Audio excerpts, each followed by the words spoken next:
ڈاکوؤں کا ایک گروہ ڈکیتی کے لیے ایسے مقام پر پہنچا جہاں کھجور کے 3 درخت تھے۔ ایک درخت ان میں خشک تھا۔ ڈاکوؤں کے سردار کا بیان ہے، میں نے دیکھا کہ ایک چڑیا پھلدار درخت سے اڑ کر خشک درخت پر جا بیٹھتی ہے اور تھوڑی دیر بعد اڑ کر پھلدار درخت پر آتی ہے، پھر وہاں سے اڑ کر دوبارہ اسی خشک درخت پر آ جاتی ہے۔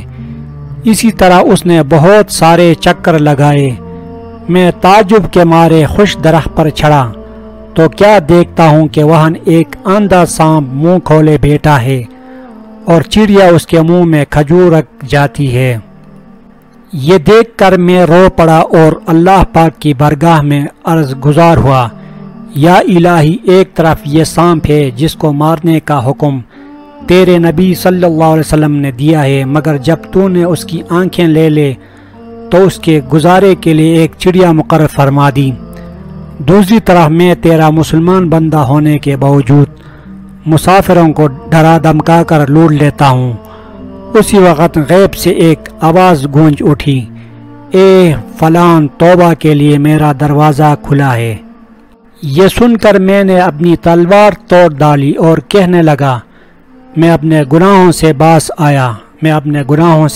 آیا۔ پھر وہی غیبی آواز سنائی دی، ہم نے تمہاری توبہ قبول کر لی ہے۔ جب اپنے رفقا کے پاس آ کر میں نے ماجرا کہا تو وہ کہنے لگے، ہم بھی اپنے پیارے اللہ پاک سے صلح کرتے ہیں۔ چنانچہ انہوں نے بھی سچے دل سے توبہ کی اور سارے حج کے ارادے سے مکہ مکرمہ کی جانب چل پڑے۔